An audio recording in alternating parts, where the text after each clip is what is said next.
Olá, a gente está se aproximando dos 800 mil inscritos, a meta é 1 milhão, e eu aproveito para dizer para vocês a satisfação que eu tenho, depois de 35 anos de televisão, quando a informação só vai numa direção e a gente não fica sabendo o que o telespectador acha daquilo que a gente diz, e agora eu posso ouvir vocês, ler vocês, né?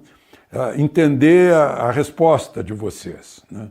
O like ou o dislike, né? Aliás, se você estiver gostando, não esqueça do like, né? E se você estiver vibrando com a nossa conversa diária, traga mais gente para se inscrever aí no botãozinho vermelho e ser avisado. Então, vamos para a conversa de hoje.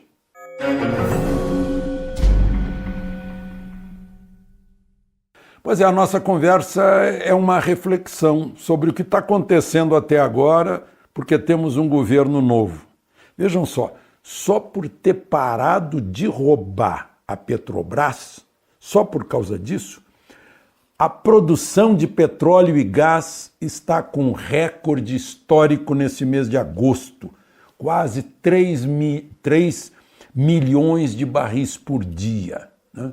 Dá quase 20% mais do que em agosto do ano passado, né? E o gás, 133 milhões de metros cúbicos. Isso é 25% maior do que a produção de gás do agosto passado, do outro agosto de 2018. Né? Eu estou contando isso porque dia 6 de novembro vai haver o leilão daqueles excedentes da seção onerosa lá do pré-sal. Aliás, o pré-sal é responsável por 63% da produção brasileira de óleo e gás. E esse leilão pode render 100 bilhões de reais, né? O país está precisando. Porque fizeram assim eu falei em roubo, né? O que roubaram desse país? Desse país não, de você e de mim, dos nossos impostos, né? Daquilo que deveria ser distribuído para todos através de serviços públicos, né? De saúde, de segurança, de educação, de infraestrutura, né? Mas não é só petróleo e gás, não, vejam só. Depois dos tempos de decadência nacional, né? até a Previdência. A Previdência fechada, saiu agora o relatório da Previdência Complementar.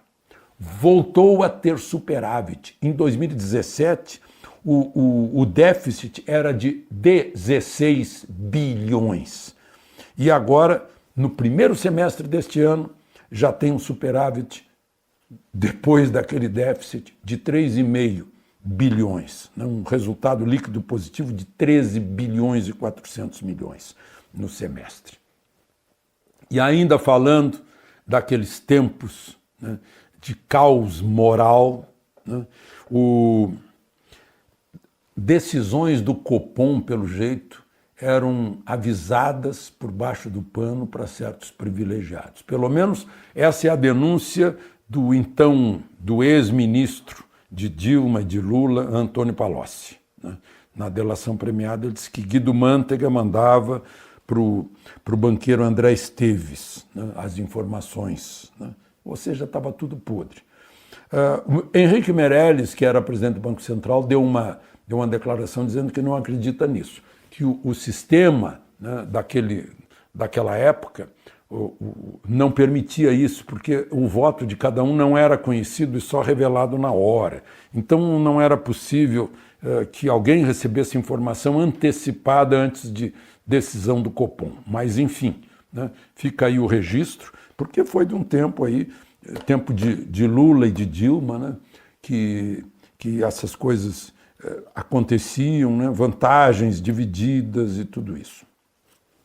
Bom, falar em vantagem, tem um sujeito lá que era gerente da Petrobras, que foi condenado a 9 anos e 2 meses por causa de 48 milhões de reais. E agora o ministro relator da Lava Jato, Luiz Edson Fachin, teve que mandar soltar o homem. Ele estava cumprindo pena, né? Está preso desde 2017, do mês de maio, desde maio de 2017, o seu Márcio de Almeida Ferreira. Mas aí a defesa dele acabou lá no Supremo, né, dizendo que ele não foi ouvido depois do delator premiado deveria ter sido ouvido. Isso foi decidido lá 7-4, se não me engano, que tem que ouvir. O réu é ouvido por último, né? Não tem nada na lei da delação premiada, não tem nada no Código de Processo Penal sobre essa ordem, mas o Supremo agora decidiu isso, né? Outra coisa, inclusive ontem, a expectativa era de que hoje decidiriam, mas foi adiado, parece que não tem unanimidade e principalmente não estaria presente hoje um ministro, e aí não teria mesmo a unanimidade dos 11 decidindo, né, pegando um pouquinho do voto de cada um, fazer um acordão para dizer alguma coisa. Por exemplo, né, esse é o meu palpite, dizer assim, olha, antes não havia lei, ninguém era obrigado a fazer isso, mas de agora em diante não há lei ainda, mas há jurisprudência que a gente votou dizendo que o réu tem que ser ouvido de novo se for colhido o depoimento de um delator premiado, né? Mas foi adiado, sine die, como se diz em latim, né, sem data marcada, e tomara que venha isso na semana que vem, porque senão fica essa especulação, será que vai prejudicar a Lava Jato, 30 e tantas sentenças, 140 réus, condenados, aliás, será que vai voltar atrás? Não é o caso de Lula, né? Lá no triplex de Guarujá não teve delação premiada, né? Então é mais ou menos isso que estava acontecendo. Agora, ainda falando dessas coisas, de meter a mão no dinheiro, né? Esse auditor lá do Rio de Janeiro, que era o superintendente da programação das fiscalizações, né? Eu estava vendo aqui, os auditores tinham em casa, dinheiro em casa, daqueles que não acreditam em banco, né? Não confiam em banco, tinham em casa guardado 1.100.000, 27 mil dólares e 4 mil euros. Esse senhor Canal, que é o cabeça da coisa, que foi preso, estava com 200 mil em casa, né? É o pessoal do Banco Gedel, né? Confie no seu apartamento e não confie em banco. É uma coisa incrível, né? Eu estava falando do Supremo, o Supremo está na moda, né? Aí eu vi aqui do Fausto Macedo, da coluna do Fausto Macedo no Estadão, ele transcrevendo uma carta de uma advogada para a ministra Rosa Weber. Diz assim, essa carta: esse processo aguarda julgamento no Supremo desde maio de 2008, há 11 anos, portanto. Interveio no feito desde maio de 2012, essa advogada que suplica o julgamento, cujo objeto tem reflexos, né, no processo tal que tramita suspenso na segunda vara de Rio Grande do Sul. No entanto, diz a advogada, o Supremo não cumpriu até hoje o dever de prestar jurisdição de forma célere. A sociedade está cansada de um judiciário caríssimo e que, encastelado, desconsidera os que esperam a efetividade pelo cumprimento das promessas constitucionais. Esse desprezo pelo outro, que Vossa Excelência encarna tão bem, diz a advogada, ao fazer dormir um processo por 11 anos, encontrou agora a morte de um dos que esperam. É com lástima que vimos aos autos juntar a cópia do atestado de óbito de Selmar Lopes Falcão e dar-lhe os parabéns. Parabéns, ministra, pela demora.